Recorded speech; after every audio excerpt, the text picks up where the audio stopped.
একটা জোরে হাততালি হোক for the chanting of lakh টাকার লক্ষ্মী লাভ। সুদক্ষিণাও কিন্তু লাখ টাকার লক্ষ্মী লাভের একজন পার্টিসিপেন্ট, যে লাখ টাকা জিতে তার স্বপ্ন পূরণের লক্ষ্যে এক ধাপ এগিয়ে গেছে। না, ও 1 লাখ, তারপর 2 লাখ, ও 2 লাখ, 3 লাখ জিতেছে। ও এখনো পর্যন্ত 3 লাখ। তার মানে ও তাহলে তো একটু বেশি করে বলতে দিতে হবে ওকে। সুদক্ষিণা প্লিজ। আমার প্রথম স্বপ্ন ছিল আমার বাবাকে একটা ফোন কিনে দেওয়ার। তো বাবার যেহেতু একজন ট্যাক্সি ড্রাইভার ছিল, তো বাবার গাড়িটাকে বিক্রি করে দিতে হয়েছিল সামান্য, মানে সামান্য না, অনেক দেনা পাওনা হয়ে গেছিল। তো তার জন্য বাবার ট্যাক্সিটাকে বিক্রি করে দিতে হয়েছিল। এবং সেই সময় আমার মাকেও, যেহেতু সংসারের অনেক চাপ, আমাদেরকে পালন গালন অনেক কিছু করতে হয়, তার জন্য মাকেও হাতের বালাটা বিক্রি করতে হয়েছিল, মানে একটা লোহা বাঁধানো, সেটা বিক্রি করতে হয়েছিল। তো তারপরেও বাবা আমাকে, আমার দিদিকে অনেক অনেক সাপোর্ট করেছে আমার নাচের জন্য। তো আমার ইচ্ছা ছিল যে বাবাকে একটা ফোন কিনে দেওয়ার, কারণ হচ্ছে বাবার ফোন ছিল না, ফোন ছিল বলতে খারাপ হয়ে গেছিল। তো ওই বাবাকে একটা ফোন কিনে দেওয়ার খুব ইচ্ছা ছিল। তো এই টাকাটা পেয়ে আমি বাবাকে একটা ট্যাব কিনে দিয়েছি, কারণ আমার বাবার ভীষণ ভীষণ ইচ্ছা ছিল একটা ট্যাবে, মানে বড় ফোনে দেখতে। তো ওই জন্য বাবাকে একটা ট্যাব কিনে দিয়েছি, মাকে একটা লোহা বাঁধানো কিনে দিয়েছি। আমি ভীষণ খুশি তাতে, আমি তাদের স্বপ্ন পূরণ করতে পেরেছি, আমার খুব ভালো লেগেছে। প্রাপ্তি লাভ আমি খেলে জিতেছিলাম। প্রথম যে খেলাটা হয়েছিল সেখানে তো উইনার হই। প্রথমে যেটা খেলে জিতেছিলাম সেটাতে আমি পেয়েছিলাম 14,000 টাকা, মানে আর্ন করেছিলাম খেলে। এবং আমাকে দিয়েছিল 1 লাখ টাকা, যেহেতু আমি জিতেছিলাম। তো ওখানে হাইয়েস্ট স্কোর হিসাবে ছিলাম বলে আমাকে আবারও খেলতে ডাকছে, এবং সেখানে খেলেও আমি আবারও উইনার হয়েছি। সেখানেও আমার স্কোর ছিল 22,000 টাকা, এবং তাতে আমি 2 লাখ টাকা পেয়েছি। আমার ভীষণ ভালো লাগছে যে আমি এত দূর অবধি আসতে পেরেছি, আমি আমার বাবা মার স্বপ্ন পূরণ করতে পেরেছি। এটাই আমার কাছে অনেক। বাবাকে আমি একটা ট্যাব কিনে দিতে পেরেছি, মাকে আমি একটা সোনার লোহা বাঁধানো কিনে দিতে পেরেছি, সেটা আমার কাছে অনেক পাওনা। যে একজন মা লক্ষ্মীকে মিট করেছি, যার জীবনের স্বপ্নই হলো কোনোদিন বেড়াতে যায়নি, একবার জগন্নাথ দেবের দর্শন করবে পুরীতে গিয়ে। এই সেই রিনাদি, এনার কথাই বলেছিলাম। রিনাদি বিভিন্ন হাউস হোল্ডে আমাদের যে আয়া সেন্টার থেকে আয়ার কাজ করেন। ওনার স্বামী অসুস্থ, উনি বলেছিলেন যদি যেতেন তাহলে স্বামীর শুশ্রূষা করবেন এবং স্বামীকে সুস্থ করে পুরী বেড়াতে যাবেন, কারণ জীবনে কখনো বেড়াতে যাননি কোনোদিনও। তো রিনাদির কথা যেহেতু আমি 23শে নভেম্বর এখানে দাঁড়িয়ে বলেছিলাম, তাই রিনাদি অ্যাকচুয়ালি জিতেছেন, তাই মনে হলো আপনাদের সঙ্গে একবার দেখা করেন। কিন্তু রিনাদি জগন্নাথ দর্শন হয়েছিল সুস্থ আগের থেকে, আমার স্বামী এখন একটু সুস্থ আছে, আমরা মার্চে যাব, ঠিক বলেছি। এবং স্বামীকে নিয়েও এসেছেন এখানে। এসেছে আমার সাথে। Thank you. জীবনের পাঠ অনেক পাচ্ছি রোজ। এটা তো আমার পেশাগত কারণে তো আমি রোজগারও করছি, ডেফিনেটলি একটা টিভি শো হোস্ট করছি, মানে আমার পেশাদার জীবনে একটা ধাপ এগোনো, অনেক দিন পরে টেলিভিশনে কাজ করা। এবং আমি নন ফিকশন শো হোস্ট করতে খুব পছন্দ করি, সেটাও আমার ক্যারিয়ারের একটা, এই শোটা যেদিকে এগোচ্ছে এটা একটা মাইলস্টোন হয়ে থাকবে হয়তো বা, মনে হচ্ছে আমার। সেটা তো আছেই, কিন্তু মানুষ হিসেবে প্রতিদিন জীবনের পাঠ পাচ্ছি, এদের দেখে উদ্বুদ্ধ হচ্ছি, অনুপ্রেরণা পাচ্ছি। যে ভেঙে পড়ছে তাকে হয়তো আমি সোজা করে দাঁড় করাচ্ছি, আমি আবার মাঝে মধ্যে ভেঙে পড়ছি, তখন তারা এসে আমাকে দাঁড় করাচ্ছে। আমি একটি বাচ্চা মেয়েকে দেখে, মানে আমি জাস্ট নিজেকে ধরে রাখতে পারিনি। তার ক্যান্সারে অর্ধেক পা বাদ গেছে, তার পা অ্যাম্পিউটেট করা হয় এবং সে ফলস লিম্ব পায়ে লাগিয়ে সে বেঁচে আছে বহু বছরই, আমার থেকে অনেকটা ছোট। সে হাসতে হাসতে তার গল্পগুলো এমন করে বলছিল, মানে অবলীলায় হেসে হেসে তার পুরো গল্পটা বলে গেল, আর আমি ভ্যাঁ ভ্যাঁ করে ওখানে দাঁড়িয়ে দাঁড়িয়ে কাঁদলাম। এমনটাও হচ্ছে। আবার ওকে দেখে আবার সাহস পেলাম যে না হাসতে হবে। তো একটা দেওয়া নেওয়া চলছে আর কি সারাক্ষণ। I am getting enriched every day. এই মহিলা একটা কথা বলেছিলেন যে এই স্বামী মারা যাওয়ার পর, ছেলে এরকম একটা অ্যাক্সিডেন্ট হওয়ার পর ছেলে প্রায় মানে নার্ভে একটা ড্যামেজ হয়েছে, সারেনি, সাইকেল করে গেছিল, এবং সারা এলাকার মানুষ ওকে অলক্ষ্য করে। এই কথা যখন বলে না, আমাদের মানে একটা পয়েন্টে সবাই থেমে গেছিল, জাস্ট ফ্রিজিং পয়েন্ট বলে না, সবাই এমন ধাক্কা লেগেছিল কথাটা আমাদের, আমরা সবাই থেমে গেছিলাম সেই। বাকিটা বলো তুমি। আমরা সুদীপ্তের মুখ থেকে শুনবো বাকিটা। সান বাংলা একজন গন্ডগোলের অ্যাঙ্কার নিয়েছে, তার ট্যাপ অন করাই থাকে, কিছু হলেই গন্ডগোল হয়ে যায়। হ্যাঁ, কবিতা এই কথাটা যখন বলে ফ্লোরে, যে আমার বর যখন মধু তুলতে গিয়ে বাঘের মুখে চলে গেল, বর আর ফিরল না, সেই থেকে গ্রামের লোক আমাকে অলক্ষী বলে। আমরা শহরে দাঁড়িয়ে একটা কল্পনাও করতে পারি, হয়তো শহরেও ঘটে, অতটা আমরা জানতে পারি না। আমি শোটায় আর কথা বলতে পারছিলাম না সেই মুহূর্তে। কবিতার এপিসোড বোধহয় এখনো টেলিকাস্ট হয়নি। 18ই জানুয়ারি কবিতার এপিসোডটা টেলিকাস্ট হবে, সেই এপিসোডটা যাতে কবিতা পার্টিসিপেট করেছে সেই পর্বটা পারলে দেখবেন। এটা কবিতার লড়াই নয়, আসলে এটা সবার লড়াই, প্রত্যেকটা মেয়ের লড়াই। অন্যরকম অভিজ্ঞতা, বিশ্বাস করো, মানে এটা যে কোনো শো করলে হতো না। এই শোটা আমার কপালেই ছিল, এটা আমার জন্যই ছিল, কারণ প্রচুর অভিজ্ঞতা হচ্ছে, প্রচুর জীবন সম্পর্কে অভিজ্ঞতা হচ্ছে, প্রচুর মানুষকে জানতে পারছি। আর এমনি আমার মনে হয় আমার বেঁচে থাকার লক্ষ্যই, আমি অন্তত মনে করি, to touch as many lives as possible. হ্যাঁ, তো এখানেও তাই হচ্ছে, I am trying to touch as many lives as possible, and in return I am getting touched by so many lives, so it's a win win situation for me. কয়েকজন আছে, আমি তাদের সবাইকে ডেকে নিই যারা লক্ষ্মীর ব্যাংক থেকে অ্যাকচুয়ালি উপকৃত হয়েছে। তাজমিরা শিপাহী, ইন্দ্রাণী, হ্যাঁ ওকে, সঙ্গে সুভদ্রা এবং কপুরী শিব। কেউ নেই, আমি একা লড়াই করছি, আমার বাবা মা আমার পাশে আছে।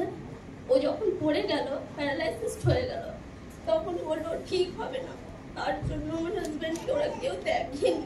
আজকে আমি যখন এখান থেকে খেলে যাই, তারপরে আমি শ্বশুরবাড়ির ওখানে যখন যাই, সবাই বলে তুমি সানবাংলায় গেছিলে, তুমি পেরেছো, তোমার হাজব্যান্ডকে অনেকটা ট্রিটমেন্ট করতে পেরেছো। তো সানবাংলা থেকে আমাকে 50,000 টাকা দিয়েছে, আমার হাজব্যান্ডের অনেকটা ট্রিটমেন্ট হয়েছে, আর এখনো হচ্ছে। হয়তো বা ও ঠিক হবে না বা উঠে দাঁড়াতে পারবে না, কিন্তু আমি অনেকটা হেল্প পেয়েছি, তার জন্য সানবাংলাকে অনেক অনেক ধন্যবাদ। মানে আমাদের অর্থ খুব সমস্যা, তাই দিদি চেয়েছিল লক্ষ্মীর ভান্ডার থেকে, লক্ষ্মী ব্যাংক থেকে, লক্ষ্মী ব্যাংক এটা ছোটদির, লক্ষ্মী ব্যাংক থেকে, লক্ষ্মীর ব্যাংক থেকে প্রত্যেক মায়েকে 50,000 টাকা করে দিয়েছে, যে এটা দিয়ে আমরা কিছু মানে কাজ করতে পারি। তাই বলি লক্ষ্মীর ব্যাংককে অসংখ্য ধন্যবাদ, আর সানবাংলাকে অসংখ্য ধন্যবাদ, ওর দরিদ্র পরিবারে মায়েদের পাশে দাঁড়ানোর জন্য আমি ওনাদেরকে অসংখ্য ধন্যবাদ জানাই। কর্পূরীর পর্বটা যদি আপনাদের মধ্যে কেউ দেখে থাকেন তাহলে হয়তো বা দেখেছেন, ওর হাজবেন্ডও জঙ্গলে কাজ করতে গিয়ে তার উপর বাঘ ঝাঁপায় এবং বাঘের সঙ্গে লড়াই করে তিনি বেঁচে ফিরেছিলেন, এবং বাঘের যে অত্যাচারের দাগ তার শরীরে এখনো স্পষ্ট, কিন্তু তিনিও হার মানেননি, কর্পূরীও হার মানেনি। এবং এই যে গাছ কেটে দেওয়ার ফলে আমাদের প্রকৃতি নানানভাবে আমাদের উপর প্রতিশোধ তুলছে, সেটাকে আটকানোর জন্য কর্পূরীদের দল ম্যানগ্রোভের চারা গোটা সুন্দরবন জুড়ে লাগিয়ে চলেছে, এবং কর্পূরী যাতে সেই কাজটা করে যেতে পারে সেই জন্য লক্ষ্মী ব্যাংক থেকে ওকেও 50,000 টাকা দেওয়া হচ্ছে। আমাদের যে সেলিব্রিটি গেস্টরা আসছেন খেলতে, মাসে 4টে করে সেলিব্রিটি এপিসোড হয়, তার মানে 4 জন সেলিব্রিটি উইনার হন, তারা প্রত্যেকে 1 লাখ টাকা করে পান, তারা 50% করে দিয়ে যান, তাহলে মাসের শেষে আমাদের হাতে 2 লাখ টাকা থাকে লক্ষ্মী ব্যাংকে। আমরা তাই 4 জন এমন মা লক্ষ্মী যাদের খুব ভালো হতো 1 লাখ টাকা জিতলে, কিন্তু জিততে পারলো না, সেরকম 4 জনকে ডেকে আমরা 50,000 টাকা করে দিতে পারছি মাসের শেষে। এইটা মানে this is also a blessing, এটা আমার হাত দিয়ে হচ্ছে, আমি না থাকলে অন্য কেউ হতো, ঘটনাটা ঘটতো, বাট আমিও মাঝখানে দাঁড়িয়ে গেছি মাধ্যম হয়ে, এটা আমার জন্য একটা কিছু একটা ছিল, কোথাও লেখা ছিল এটা। তো আমাদের একটা পর্ব এরকম শুরু হয়েছিল, যেটা শুরুতে একটা নাচ হয়েছিল, সুনিতাকে ঢুকে ডাকতে হয়নি, নাচ দিয়েই পর্বটা শুরু হয়েছিল, এবং নাচটা ছিল ছৌ নাচ।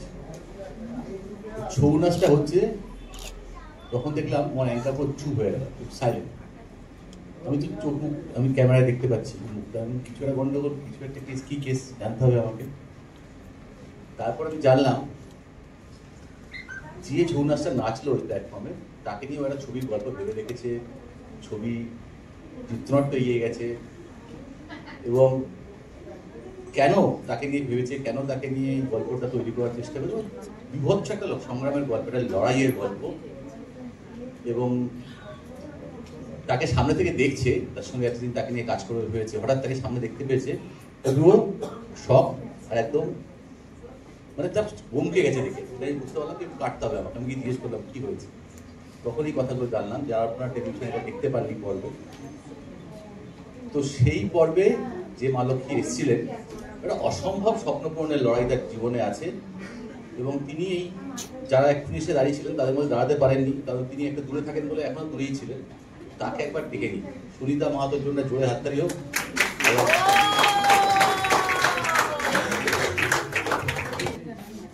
নমস্কার, আমার নাম সুনিতা মাহাতো, আমার বাড়ি পুরুলিয়ার বঙ্গাবাড়ি গ্রামে। আমি একজন মহিলা নৃত্যশিল্পী। আমার একটা স্বপ্ন ছিল যে আমি একটা ছৌ নাচের দল করবো, মহিলা ছৌ নাচের দল।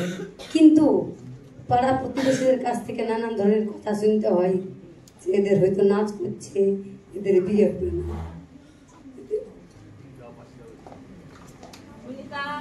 আর কাঁদবে না, আমি তোমাকে বারণ করেছিলাম, কাঁদবে না, কান্নার সময় পেরিয়ে গেছে, এবার আমরা হাসবো, বুঝতে পেরেছো? একদম কাঁদবে না, যে কাঁদবে তার কান মুলে দেবো, একদম কাঁদবে না। এখানে এসে যে আমি 1 লাখ টাকা জিতেছি, সেটা দিয়ে আমার নতুন নতুন পোশাক কিনবে বলেছিলে, গয়না কিনবে বলেছিলে, ছৌয়ের পেরেছো ওটা করতে? ফ্যান্টাস্টিক। পোশাক, মুখোশ, ছৌয়ের যে সাজ সরঞ্জাম সকলে কিনতে পেরেছি। অনেক অনেক ধন্যবাদ এসান বাংলাকে, দিদিদেরকে আমাকে এত বড় একটা সুযোগ করে দেওয়ার জন্য। নমস্কার। টিভিতে দেখেছে তো সবাই, এবার কি বলছে? এবার কি বলবো, ওদের মুখে আমি জামা ঘষতে পেরেছি।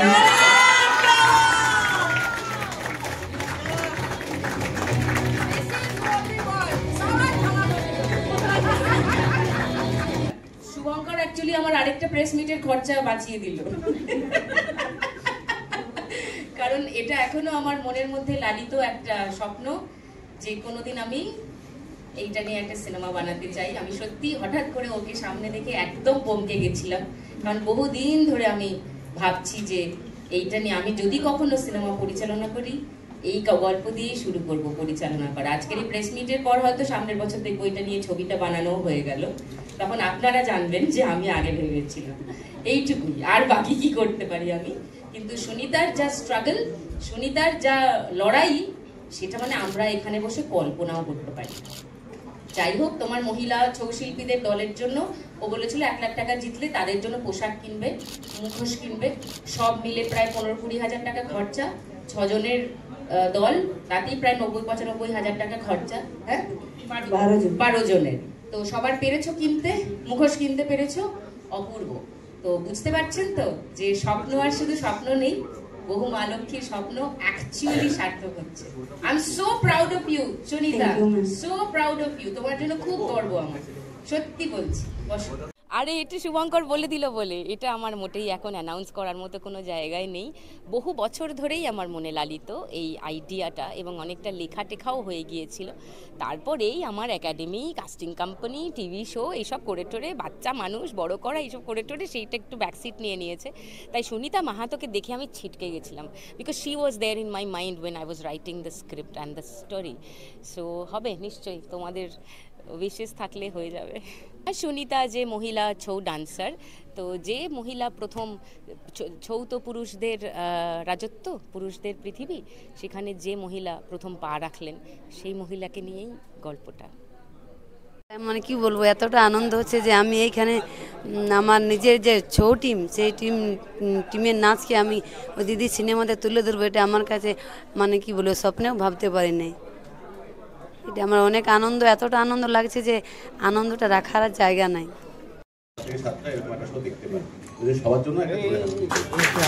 ভাবতে পারিনি যে 1 মাসের মধ্যে এরকম একটা সমর্থন পাবো সবার, এবং আজকে সারা পশ্চিমবঙ্গ জুড়ে যেখানে যেখানে আমরা পৌঁছাতে পেরেছি, 1 মাস 1 সপ্তাহ বয়স ওটার, সুতরাং সারা পশ্চিমবঙ্গে আমরা এখনও রিচ করতে পারিনি। আমরা কিছু জায়গায়, কিছু সদরে আমরা পৌঁছাতে পেরেছি, কিন্তু আমি জানি আমরা যেভাবে সমর্থন পাচ্ছি সারা পশ্চিমবঙ্গ জুড়ে আমাদের অডিশন করতে হবে। তো এই এত কম সময়ের মধ্যে এত মা লক্ষ্মীরা আমাদেরকে সাপোর্ট করছেন, আমাদেরকে ভালোবাসছেন, আশীর্বাদ করছেন, তার জন্য সবাইকে ধন্যবাদ, প্রত্যেক মা লক্ষ্মীকে ধন্যবাদ। তো যখন আমরা শোয়ের পরিকল্পনাটা করছিলাম, আমরা ভাবছিলাম যে অনেক তো এন্টারটেনমেন্ট শো করেছি, আমরা মানুষকে আনন্দ দিয়েছি, সেই শো মানুষ দেখেছেন, ভালো লেগেছেন, আমাদের পরিচয় হয়েছে, আমরা পরিচিত হয়েছি আমাদের শোয়ের মাধ্যমে, আমাদের কাজের মাধ্যমে। তো আমরা পেয়েছি মানুষের আশীর্বাদ, ভালোবাসা পেয়েছি। এবার এমন কিছু করা যায়, যদি মানুষকে কিছু দেওয়া যায়, কিছু রিটার্ন গিফট করা যায়। সেখান থেকেই শোয়ের সূত্রপাত ভাবনা, এবং সেই জায়গাটায় আমরা সত্যি সত্যি যে মানুষের পাশে দাঁড়াতে পেরেছি তার প্রমাণ আজকে আমরা দেখলাম সবাই একসঙ্গে। তো এই শোটা করার সময় কিন্তু আমাদের প্রথমে ভাবনা ছিল না যে আমরা এই লক্ষ্মী ব্যাংক বিষয়টাকে নিয়ে আসবো।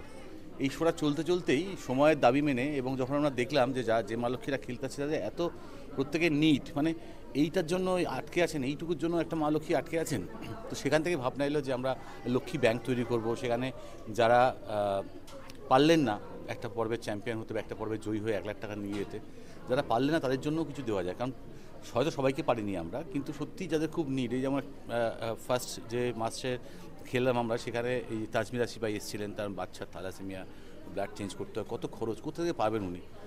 তাদের মতোই যাদের এরকম নিড রয়েছে তাদেরকে আমরা 50,000 টাকা করে তুলে দিতে পেরেছি। আমার মনে হচ্ছে সেইটা তাদের জীবনে একটু হলেও তার যে অবস্ট্যাকেলটা সামনে আছে সেটা একটু অতিক্রম করতে পারবে।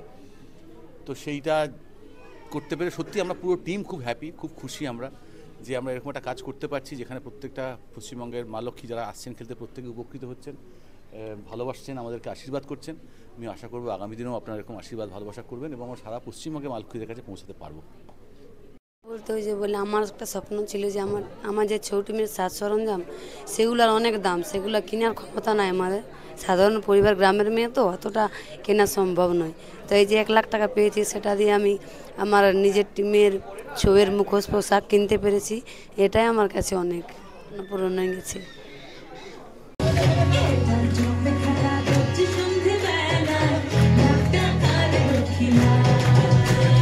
ভালো, মানে বহু লোকের নালিশ ছিল আমাকে টিভিতে দেখা যায় না কেন, তাদের আর নালিশ নেই, রোজ দেখা যাচ্ছে। এবং মানে বিভিন্ন কোয়ার্টার থেকে আমি শুনছি এটা মহিলাদের শো, কিন্তু কত পুরুষরা বলেন আমাকে যে দিদি আপনার শো দেখছি, দিদি তোমার শো দেখছি, অচেনা পুরুষ ডেকে বলেন আপনার ওই শোটা দেখছি। তার মানে এটা বহু মানুষকে টাচ করছে। আর শোটার মধ্যে না একটা সিম্পলিসিটি আছে, এটা শোটার কন্টেন্টের মধ্যেই আছে। আর আমিও চেষ্টা করেছি নিজেকে যতটা সম্ভব সিম্পলি তাদের মধ্যে, মানে ব্যারিয়ার যেন কোনো না থাকে, অ্যান্ড দ্যাট হ্যাজ ওয়ার্কড এবং দ্যাট ইজ স্টিল ওয়ার্কিং। এবং মানুষ দেখছে এবং খুব সহজ খেলা এবং সহজ কথা, খুব সহজ একটা শো হচ্ছে, সেই জন্য বোধহয় এত মানুষের পছন্দ হচ্ছে।